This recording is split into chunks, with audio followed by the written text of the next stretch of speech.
আমাদের মানিব্যাগের নোট, পকেটের কয়েন বা ফোনের স্ক্রিনে থাকা ব্যাংক ব্যালেন্সের সংখ্যা এই সবকে আমরা টাকা বলেই তো জানি, তাই না? এটা এতটাই প্রতিদিনের একটা ব্যাপার যে আমরা হয়তো কখনো থামিই না এটা ভাবতে যে টাকা জিনিসটা আসলে কি। এটা কি শুধুই কাগজ বা ধাতু, নাকি এর পেছনে আরও গভীর কোনো মানে আছে? ভাবুন তো, যে জিনিসটা আমরা এত সাধারণভাবে ব্যবহার করি তার জন্ম আর বিবর্তনের ইতিহাসটা কিন্তু একেবারেই সাধারণ নয়। এর ভেতরে লুকিয়ে আছে সব অবাক করা গল্প, অদ্ভুত সব প্রথা আর এমন কিছু আইডিয়া যা আমাদের আজকের অর্থনীতি নিয়ে চিন্তাভাবনাকে একদম নাড়িয়ে দিতে পারে। চলুন আজ আমরা টাকার সেই অচেনা জগতে ডুব দিই, এমন এক ইতিহাসকে জানব যা হয়তো আমাদের চেনা জানা ধারণাকে চিরদিনের জন্য বদলে দেবে। একবার ভাবুন তো, ছোটবেলা থেকে অর্থনীতির বইয়ে টাকার জন্ম নিয়ে আমাদের যা যা শেখানো হয়েছে তা যদি পুরোপুরি সত্যি না হয়, মানে যদি এমন হয় যে ওই সহজ সরল গল্পটা আসলে একটা মিথ, একটা বানানো কথা ছাড়া আর কিছুই না। না না, এটা কোনো কনস্পিরেসি থিওরি নয়, বরং আধুনিক গবেষণা আর ইতিহাসের ভেতর থেকে উঠে আসা একটা খুবই গুরুত্বপূর্ণ প্রশ্ন। আর এই প্রশ্নটাই আমাদের আজকের আলোচনার একেবারে কেন্দ্রে। চলুন পাঠ্য বইয়ের পাতা উল্টে সেই বানানো গল্পের আড়ালের আসল সত্যটা খুঁজে বের করার চেষ্টা করি। সাধারণত আমাদের কি শেখানো হয় যে টাকার বিবর্তনটা খুব সহজ আর যৌক্তিক একটা পথে এগিয়েছে। গল্পের শুরুটা হয় বার্টার বা বিনিময় প্রথা দিয়ে। যেমন ধরুন, এক জেলের কাছে অনেক মাছ আছে কিন্তু তার চাল লাগবে, আরেক কৃষকের কাছে চাল আছে, তার লাগবে মাছ। তাদের মধ্যে বিনিময় হলেই ব্যাস দুজনেরই সমস্যা সমাধান। কিন্তু যদি কৃষকের মাছের দরকারই না থাকে, তখন এখানে জন্ম নেয় একটা বিরাট সমস্যা, যাকে অর্থনীতিবিদরা বলেন ডাবল কোইন্সিডেন্স অফ ওয়ান্সের অভাব। এই ঝামেলা মেটাতেই নাকি এলো কমোডিটি মানি, মানে এমন কিছু জিনিস যার নিজেরই একটা দাম আছে, যেমন লবণ, শস্য বা কড়ি।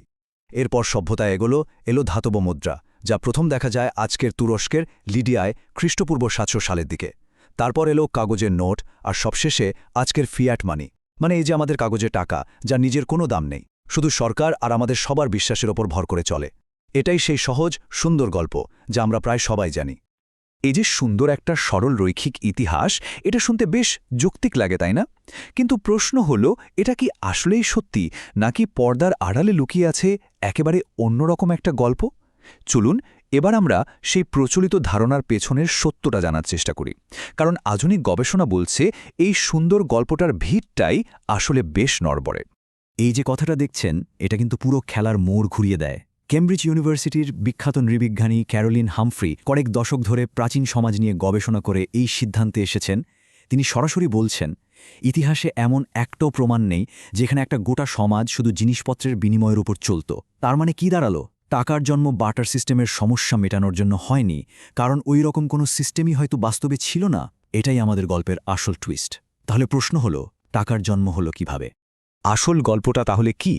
গবেষণা বলছে টাকা প্রথমে কোনো ধরাছোঁয়ার মতো জিনিস ছিল না, বরং ছিল একটা আইডিয়া, একটা হিসাব রাখার ব্যবস্থা, মানে একটা ক্রেডিট সিস্টেম। ভাবুন, প্রাচীন সমাজগুলো তো একে অপরের সাথে সম্পর্ক আর বিশ্বাসের জালে বাঁধা ছিল। সেখানে লেনদেন হতো সামাজিক দায়বদ্ধতা থেকে। একজন আরেকজনকে কিছু দিলে তার বিনিময়ে একটা অদৃশ্য ঋণের জন্ম হতো। সেই ঋণ পরে অন্য কোনোভাবে শোধ করা হতো। তো কে কার কাছে ঋণী, কার কি দায়িত্ব, এই সব কিছুর হিসাব রাখতেই এক ধরনের অ্যাকাউন্টিং সিস্টেম বা হিসাবের খাতার জন্ম হয়। মানে টাকা প্রথমে ছিল একটা অদৃশ্য লেজার, কোনো বিনিময়যোগ্য বস্তু নয়। কয়েকটা বাস্তব উদাহরণ দেখলে ব্যাপারটা আরও পরিষ্কার হবে। যেমন ধরুন, হাজার হাজার বছর আগে মেসোপটেমিয়ায় মন্দিরের ভেতরে মাটির ট্যাবলেটে খোদাই করে রাখা হতো কে কতটুকু শস্য জমা রেখেছে। এটাই ছিল তাদের লেজার। আবার ধরুন, দক্ষিণ আমেরিকায় ইনকা সভ্যতার কথা। তারা কিপু নামের গিট দেওয়া সুতো ব্যবহার করে জটিল সব হিসাব রাখত। ইউরোপে ব্রোঞ্জের আংটি বা কুঠারকে তাদের ওজনের ভিত্তিতে একটা মান দেওয়া হয়েছিল, যা দিয়ে বড় বড় সামাজিক লেনদেন হতো। আর আফ্রিকা ও এশিয়ায় কড়ি তো হাজার হাজার বছর ধরেই ব্যবহৃত হয়ে আসছে। এই সব কিছুই প্রমাণ করে যে হাতে হাতে ঘোড়ার মতো মুদ্রার অনেক আগে এই হিসাব বা লেজার রাখার ধারণাটাই ছিল টাকার আসল রূপ। টাকার এই যে ভার্চুয়াল বা বিমূর্ত ধারণা, এটাকে বোঝার জন্য সবচেয়ে অদ্ভুত আর জীবন্ত উদাহরণটা লুকিয়ে আছে প্রশান্ত মহাসাগরের এক ছোট্ট দুর্গম দ্বীপে। চলুন আমরা একটু সভ্যতার কোলাহল থেকে দূরে মাইক্রোনেশিয়ার ইয়াপ দ্বীপে একটা কাল্পনিক যাত্রা করি। এখানকার মানুষেরা এমন এক মুদ্রা ব্যবস্থা তৈরি করেছিল যা টাকার আসল অর্থ নিয়ে আমাদের সবাইকে নতুন করে ভাবতে বাধ্য করবে। ইয়াপ দ্বীপের মুদ্রা ছিল এই রাইস্টোনস, বিশাল বিষয় পাথরের চাকতি। এগুলো কিন্তু পকেটে নিয়ে ঘোরার মতো কোনো কয়েন বা নোট নয়, বরং এগুলো ছিল এক একটা বিশাল শিল্পকর্ম, যা তাদের সমাজের ইতিহাস, সংস্কৃতি আর মর্যাদার প্রতীক। প্রত্যেকটা পাথরের নিজস্ব নাম ছিল, নিজস্ব ইতিহাস ছিল। একবার কল্পনা করুন তো 4000 কেজি ওজনের একটা পাথর, মানে একটা ছোটখাটো হাতির চেয়েও ভারী, এমন একটা জিনিসকে কিভাবে টাকা হিসেবে ব্যবহার করা সম্ভব? এটা তো এক জায়গা থেকে আরেক জায়গা নড়ানোই প্রায় অসম্ভব একটা ব্যাপার। এই বিশাল আকারের মুদ্রা দেখলেই মাথায় প্রশ্নটা আসে, টাকার মূল্য আসলে কিসের ওপর নির্ভর করে? এর আকারের ওপর নাকি অন্য কিছুর ওপর? আসলে এই পাথরগুলোর দাম শুধু এদের সাইজের জন্য ছিল না, এর আসল মূল্য আসত এর পেছনের গল্পটা থেকে, এটা বানানোর প্রক্রিয়া থেকে। এই চুনাপাথর ইয়াব দ্বীপে পাওয়া যেত না, এগুলো আনতে হতো প্রায় 450 কিলোমিটার দূরের পালাউ দ্বীপ থেকে। ভাবুন, প্রথমে সেখানকার মানুষদের অনুমতি নিয়ে ঝিনুকের তৈরি যন্ত্র দিয়ে হাতে করে পাথর কাটা হতো, তারপর শুরু হতো আসল পরীক্ষা। ছোট্ট কেন বা ভেলায় করে সে বিশাল পাথর চাপিয়ে উত্তাল সমুদ্র পাড়ি দিয়ে ফিরিয়ে আনা। এই বিপদসংকুল যাত্রায় বহু মানুষের জীবন যেত, আর সেই ত্যাগ, সেই ঝুঁকি, সেই বীরত্বের গল্পটায় এক একটা পাথরের মূল্য বহুগুণে বাড়িয়ে দিত। একটা পাথরের মূল্য মানে ছিল তার সাথে জড়িয়ে থাকা মানুষের ঘাম, রক্ত আর স্মৃতি। একটা অসাধারণ ঘটনা বলি শুনুন, যা আমেরিকার নৃবিজ্ঞানী উইলিয়াম ফার্নেস লিখে গেছেন। একবার খুব মূল্যবান একটা রাইস্টোন ভেলায় করে আনার সময় ভয়ঙ্কর এক ঝড়ে সেটা মাঝ সমুদ্রে ডুবে যায়। পাথরটা চিরতরে হারিয়ে গেল। কিন্তু আসল অবাক করার মতো ব্যাপারটা হলো, গ্রামে ফিরে এসে সবাই মিলে সিদ্ধান্ত নিল পাথরটা চোখে দেখা না গেলেও এর মূল্য একটুও কমেনি, কারণ সবাই জানত পাথরটা কাদের, এর ইতিহাস কি, আর এটা কোথায় ডুবেছে। সেই অদৃশ্য পাথর দিয়ে পরেও লেনদেন হয়েছে, মালিকানা বদল হয়েছে, কারণ সবাই বিশ্বাস করত যে ওটা আছে। এই একটা ঘটনাই বুঝিয়ে দেয় টাকার আসল জাদু কি। টাকা কোনো বস্তু নয়, টাকা হলো একটা সম্মিলিত বিশ্বাস। এখানে সবচেয়ে গুরুত্বপূর্ণ আর অবাক করা বিষয় কি জানেন? ইয়াপ দ্বীপে টাকার মালিকানার জন্য পাথরটাকে নিজের কাছে রাখতে হতো না। বেশিরভাগ পাথরই বছরের পর বছর, এমনকি শতাব্দীর পর শতাব্দী ধরে একই জায়গায় পড়ে থাকত। কে কোন পাথরের মালিক, সেই তথ্যটা পুরো গ্রামের মানুষের মুখে মুখে থাকত। তাদের সবার সম্মিলিত স্মৃতিই ছিল আসল লেজার বা হিসাবের খাতা। যখন কোনো লেনদেন হতো তখন শুধু গল্পটা বদলে যেত। বিক্রেতা সবার সামনে ঘোষণা করত, আজ থেকে এই পাথরের মালিক আমি নই, নতুন মালিক হলেন অমুক। ব্যাস, লেনদেন শেষ। পাথরটা 1 ইঞ্চিও নড়ানোর দরকার পড়ত না। তবে একটা কথা, এই রাইস্টোন দিয়ে কিন্তু প্রতিদিনের চাল ডাল বা মাছ সবজি কেনা হতো না। এগুলো ছিল সোশ্যাল কারেন্সি, মানে সামাজিক মুদ্রা। এর ব্যবহার হতো জীবনের সবচেয়ে গুরুত্বপূর্ণ ঘটনাগুলোতে, যেমন দুটো পরিবারের মধ্যে বিয়ে ঠিক করতে, রাজনৈতিক জোট তৈরি করতে, বা যুদ্ধের পর মৃতদেহ ফেরত আনার মতো বড় বড় সামাজিক লেনদেনের জন্য এই পাথর ব্যবহার করা হতো। এর আসল কাজই ছিল সামাজিক সম্পর্ক তৈরি করা এবং টিকিয়ে রাখা। হাজার হাজার বছর আগের এক দ্বীপের গল্প, একটা মৌখিক হিসাবের খাতা, এর সাথে আজকের ডিজিটাল যুগের সবচেয়ে আধুনিক প্রযুক্তি বিটকয়েনের কি সম্পর্ক থাকতে পারে? শুনতে অদ্ভুত লাগলেও অনেকে কিন্তু এই প্রাচীন ব্যবস্থার সাথে বিটকয়েনের এক অদ্ভুত মিল খুঁজে পান। চলুন দেখি ব্যাপারটা আসলে কি। অনেকেই রাইস্টোন সিস্টেমকে বিটকয়েনের একটা অ্যানালগ ভার্সন বলে মনে করেন। আপাত দৃষ্টিতে মিলও আছে বটে।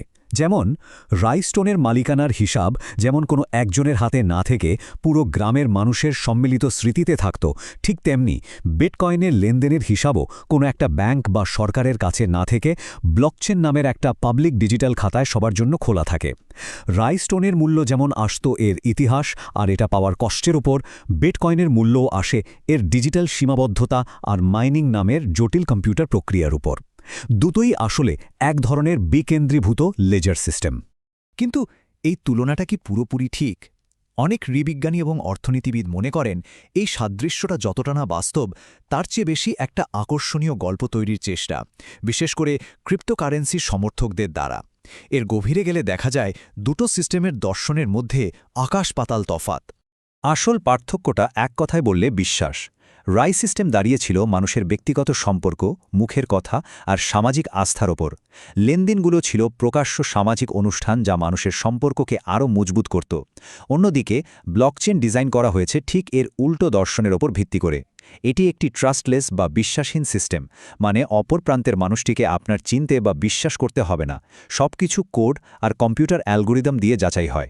রাই সিস্টেমে পরিচয়ই ছিল সব, আর ব্লকচেনে পরিচয় গোপন রাখাই হলো নিয়ম। তো বাটারের বানানো গল্প আর ইয়াপ দ্বীপের সেই বিস্ময়কর কাহিনী থেকে আমরা টাকার আসল চরিত্র সম্পর্কে কি শিখলাম? এত সব আলোচনার পর আমরা যদি টাকাকে একটা মাত্র শব্দে ব্যাখ্যা করতে চাই, তাহলে সেই শব্দটা কি হবে? শেষ কথা হল, টাকা আসলে কোনো বস্তু নয়। টাকা হলো একটা বিশ্বাস ব্যবস্থা, একটা সামাজিক চুক্তি। সেটা মেসোপটেমিয়ার মাটির ট্যাবলেট হোক, সমুদ্রের তলার সেই অদৃশ্য পাথর হোক বা আপনার পকেটে থাকা 500 টাকার নোটটাই হোক, এর মূল্য ততক্ষণই আছে যতক্ষণ আমরা সবাই মিলে এর ওপর বিশ্বাস রাখছি। যেই মুহূর্তে এই সম্মিলিত বিশ্বাসটা হারিয়ে যাবে, সেই মুহূর্তে 500 টাকার নোটটা শুধুই একটা রঙিন কাগজে পরিণত হবে, আর কিচ্ছু না। এই বিষয়টাকেই খুব সুন্দর করে বলেছেন নৃবিজ্ঞানী অ্যালিসন ট্রুইট। টাকা কোনো স্থির প্রাকৃতিক জিনিস নয় যা মানুষ একদিন আবিষ্কার করেছে, বরং এটা এমন একটা জিনিস যা আমরা মানে মানুষ আমাদের সামাজিক সম্পর্কের মধ্য দিয়ে ক্রমাগত তৈরি করছি এবং বদলে দিচ্ছি। এটা আমাদের সমাজেরই একটা চলমান প্রজেক্ট যা কখনো শেষ হয় না। রাইস্টোনের যুগ থেকে আমরা এখন এমন এক যুগে এসে পৌঁছেছি যেখানে টাকা মানে শুধুই ডিজিটাল কোড। যখন লেনদেন হয় অদৃশ্যভাবে, যখন কোনো কেন্দ্রীয় ব্যাংক থাকে না, তখন একটা সমাজের জন্য বিশ্বাস শব্দটার মানে কি দাঁড়াবে? যখন কোনো ধরাছোঁয়ার মতো অস্তিত্ব নেই, যখন মানবিক সম্পর্কটা আর জরুরি নয়, তখন আমরা কিসের ওপর ভিত্তি করে বিশ্বাস করব? প্রযুক্তির ওপর নাকি অ্যালগরিদমের ওপর? এই প্রশ্নটাই হয়তো আমাদের ভবিষ্যৎ অর্থনীতি আর সমাজকে নতুন করে সংজ্ঞায়িত করবে, আর এর উত্তরটা এখনও আমাদের অজানা।